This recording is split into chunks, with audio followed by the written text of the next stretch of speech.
Hello guys, कुछ technical problem हो गया था जिसके लिए कुछ पल के लिए वीडियो को रोकना पड़ा। अब हम अपने आते हैं नेक्स्ट क्वेश्चन पर। क्वेश्चन नंबर 13, आंगनबाड़ी कार्यकर्ता की प्रमुख जिम्मेदारियों में से एक नहीं है। कौन सी जिम्मेदारी आंगनबाड़ी कार्यकर्ता की नहीं है?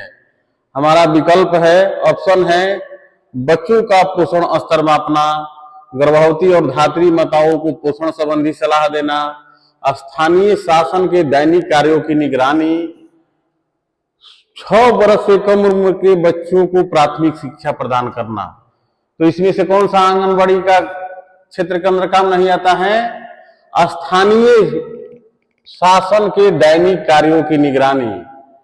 सी नंबर ऑप्शन सी, स्थानीय शासन के दैनिक कार्यों की निगरानी है जो आंगनबाड़ी संस्थाओं के अंतर्गत नहीं आता है।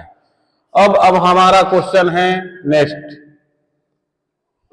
आंगनबाड़ी कार्यकर्ताओं का मुख्य उद्देश्य क्या है? आखिर इसको सरकार ने क्यों बनाया, आंगनबाड़ी संस्था को? इसका मुख्य उद्देश्य क्या है? आपसे ये क्वेश्चन परीक्षा में पूछता है। तो इसका ऑप्शन दिया है, ए केवल शिक्षा प्रदान करना, बी स्वास्थ्य और पोषण सेवाओं का प्रसार, वयस्क शिक्षा प्रोग्राम, खेती और कृषि विकास। तो इसमें से कौन सा ऑप्शन सही होगा?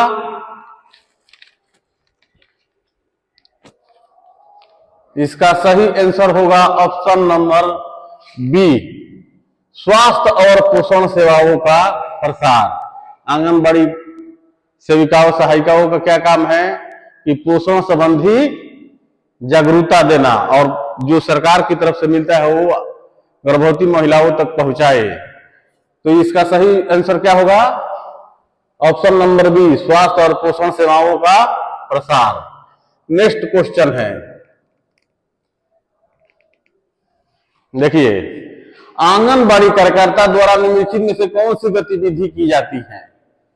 आंगनबाड़ी कार्यकर्ता द्वारा निम्नलिखित में से कौन सी गतिविधि की जाती है?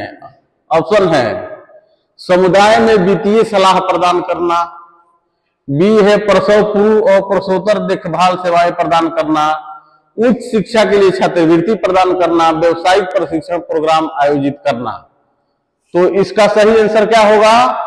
ऑप्शन नंबर बी, प्रसव पूर्व और प्रसवोत्तर देखभाल सेवाएं प्रदान करना। C number, B number option इसके लिए सही है।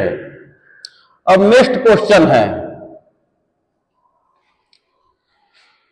समेकित शिक्षा कार्यक्रम आईईडीसी का मुख्य उद्देश्य क्या है? देखिए, काफी इंपॉर्टेंट क्वेश्चन है और आप लोग इस चैनल को लाइक करके सब्सक्राइब करते रहिएगा ताकि अधिक से अधिक वीडियो आप लोगों के समक्ष प्रस्तुत किया जा सके। तो नेक्स्ट क्वेश्चन है, समेकित शिक्षा कार्यक्रम का मुख्य उद्देश्य क्या है? विकलांग बच्चों को केवल विशेष स्कूलों में शिक्षित करना, बी दिया है विकलांग बच्चों को सामान्य शिक्षा प्रणाली में शामिल करना, विकलांग बच्चों को खेल में प्रोत्साहित करना, या विकलांग बच्चों को व्यावसायिक शिक्षा देना। तो इसका सही आंसर क्या होगा?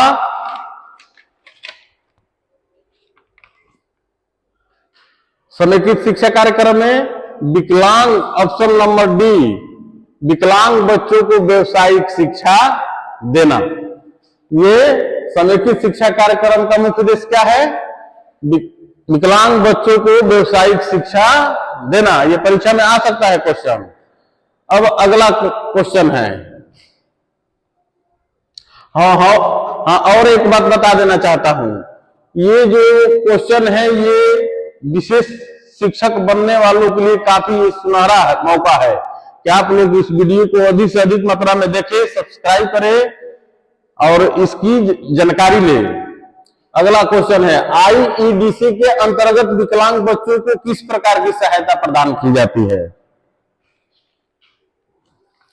आईईडीसी के अंतर्गत विकलांग बच्चों को किस प्रकार की सुविधा प्रदान की जाती है? ऑप्शन है, ए केवल शैक्षिक सामग्री, ऑप्शन बी शैक्षिक सामग्री और विशेष उपकरण, वित्तीय सहायता केवल परिवार को, शैक्षिक सामग्री, विशेष उपकरण और व्यक्तित्व सहायकों की सेवाएं। तो इसका आंसर कौन सा विकल्प सही है?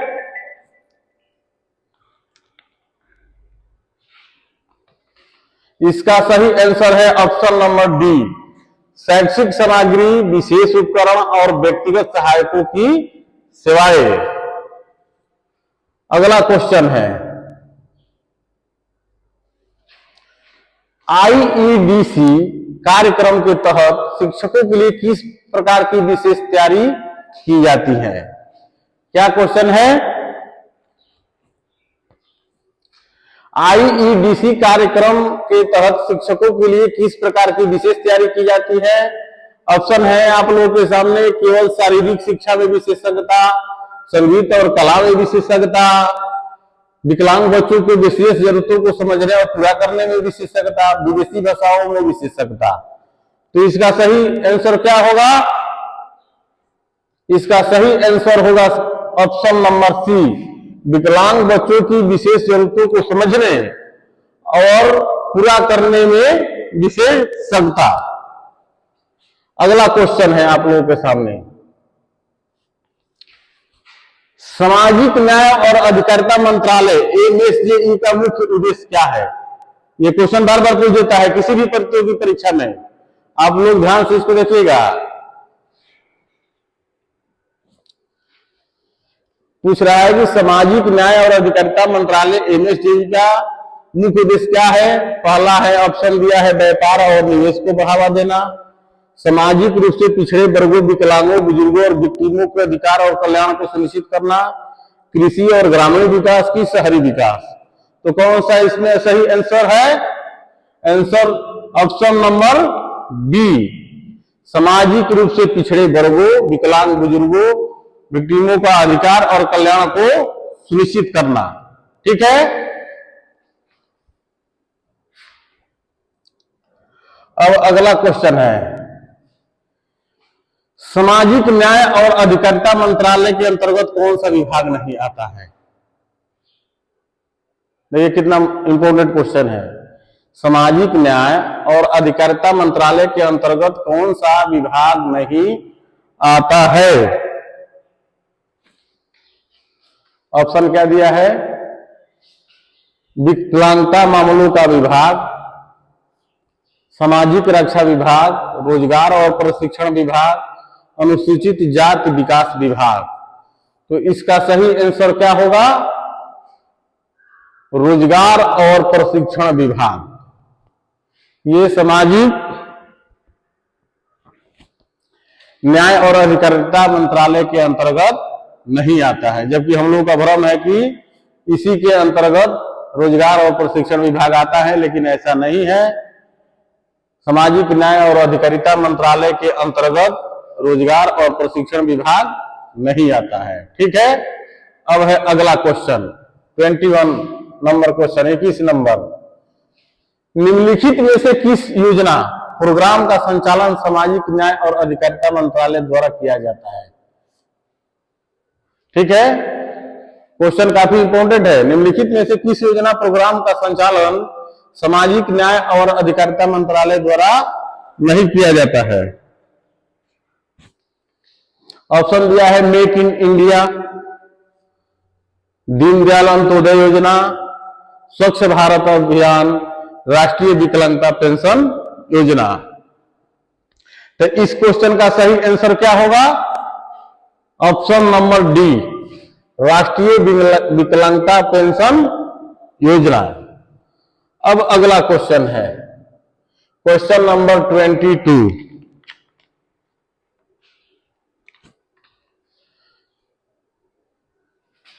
सामाजिक न्याय और अधिकारिता मंत्रालय के अंतर्गत कौन सा कार्यक्रम नहीं आता है?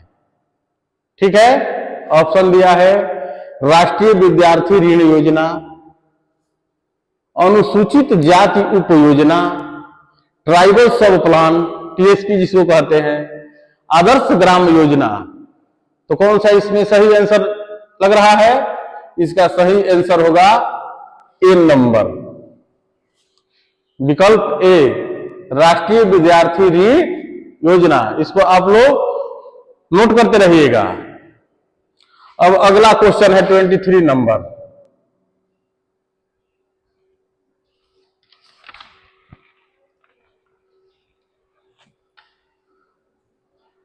सामाजिक न्याय और अधिकारिता मंत्रालय द्वारा विकलांगों के लिए कौन सी पहल की गई है? सामाजिक न्याय और अधिकारिता मंत्रालय द्वारा विकलांगों के लिए कौन सी पहल की गई है? ऑप्शन है डिजिटल इंडिया, स्टार्टअप इंडिया, सुगम्य भारत अभियान, ग्रीन इंडिया मिशन। अभी आप लोग देख रहे हैं कि हर एक चीज के नए नए शब्दावली आ रहे हैं। जैसे अभी विकलांगजनों को सरकार ने कौन सी शब्द का उपयोग किया है? दिव्यांगजन। तो उसी प्रकार ये एक नई नीति आई है विकलांगों के लिए, सामाजिक न्याय और अधिकारिता मंत्रालय द्वारा, जिसका नाम है सुगम्य भारत अभियान। तो इस क्वेश्चन का सही आंसर क्या होगा? ऑप्शन नंबर सी, सुगम्य भारत अभियान। ठीक है। अब अगला क्वेश्चन,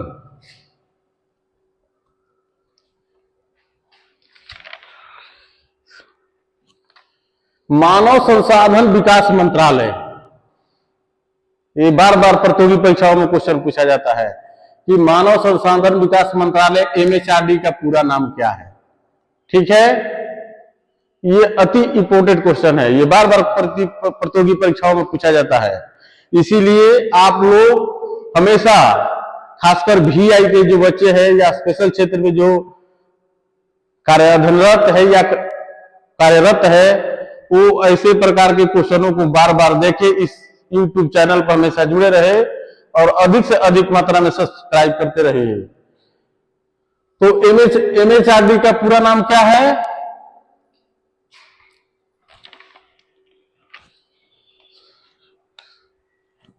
इसका सही विकल्प होगा मानव संसाधन और विकास मंत्रालय, ऑप्शन नंबर डी। इस क्वेश्चन का सही आंसर है मानव संसाधन और विकास मंत्रालय। अगला क्वेश्चन है, MHRD का मुख्य कार्य क्या है? इस संस्था का मुख्य कार्य क्या है? ऑप्शन दिया है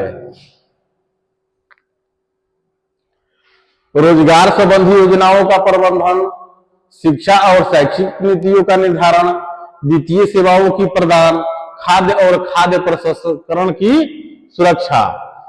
ऑप्शन क्या क्या है? 4 है। कौन कौन?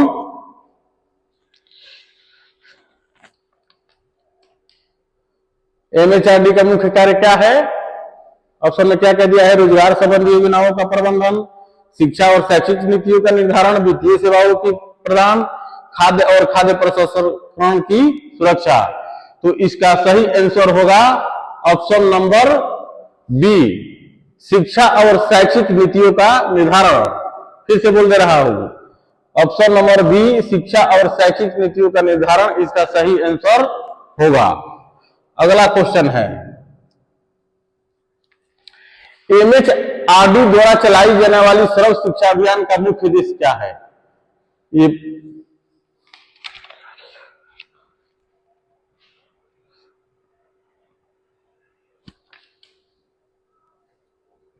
MHRD क्या कर रही है? आजकल पूरे भारत में सर्व शिक्षा अभियान चला रही है। तो आखिर इसका मुख्य उद्देश्य क्या है? प्रारंभिक शिक्षा के लिए सामान्य सुनिश्चित करना, मानव संसाधनों के विकास को बढ़ावा देना, व्यापक शिक्षा प्रदान करना, रोजगार संबंधी योजनाओं का प्रबंधन। तो इसका सही आंसर क्या होगा?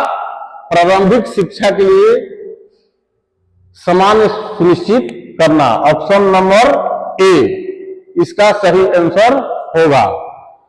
अब नेक्स्ट और लास्ट क्वेश्चन है,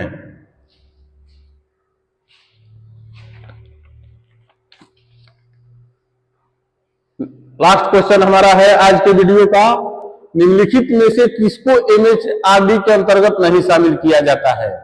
राष्ट्रीय शैक्षिक अनुसंधान और प्रशिक्षण परिषद, भारतीय इंस्टीट्यूट ऑफ टेक्नोलॉजी जिसको IIT के नाम से जानते हैं, नेताजी सुभाष चंद्र बोस इंस्टीट्यूट, राष्ट्रीय अंतरिक्ष अनुसंधान संगठन इसरो। तो इसका सही आंसर क्या होगा? इसका सही आंसर होगा ऑप्शन नंबर डी, राष्ट्रीय अंतरिक्ष अनुसंधान संगठन है, जो MHRD के अंतर्गत नहीं आता है। अब मैं आप लोगों को बता देना चाहता हूं कि मैं प्रत्येक दिन इस चैनल के माध्यम से, खासकर जो विशेष क्षेत्र में अध्ययनरत छात्र हैं या जो टीचर बनने की आकांक्षा लिए हुए हैं, तो मैं प्रतिदिन एक नए नए वीडियो के लेकर आप लोगों के समक्ष आता हूं। इसीलिए आप लोग इस चैनल को अधिक से अधिक मात्रा में सब्सक्राइब करते रहिएगा और इस चैनल से जुड़े रहिएगा। थैंक यू, धन्यवाद।